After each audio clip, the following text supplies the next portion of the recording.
constate dans notre société, c'est que plutôt que de protéger les droits des personnes handicapées, le gouvernement crée du handicap. Ouais.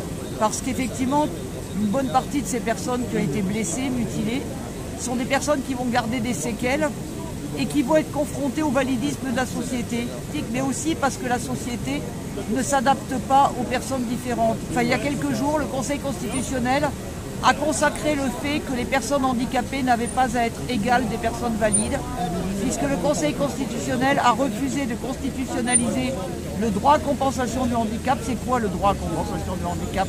C'est le droit qui permet d'avoir des moyens financiers pour financer un fauteuil roulant, pour financer une prothèse de bras. Le Conseil constitutionnel a jugé ce qu'on appelle en opportunité, c'est-à-dire qu'il a considéré combien ça allait coûter au gouvernement, et il a considéré que ce que ça pouvait coûter ne justifiait pas qu'on soit égaux aux autres. Il a consacré tout à fait clairement et sciemment le fait qu'on coûtait trop cher à la société. Et moi j'ai envie de dire au Conseil constitutionnel qu'à ce moment-là, il faut aller au bout du raisonnement et dire que si on ne mérite pas de vivre comme les autres, est-ce qu'on mérite de vivre? Le 11e alinéa du préambule de la Constitution, issu de la Déclaration des droits de l'homme et du citoyen, qui dit que normalement on est censé tous être égaux en droit et en dignité.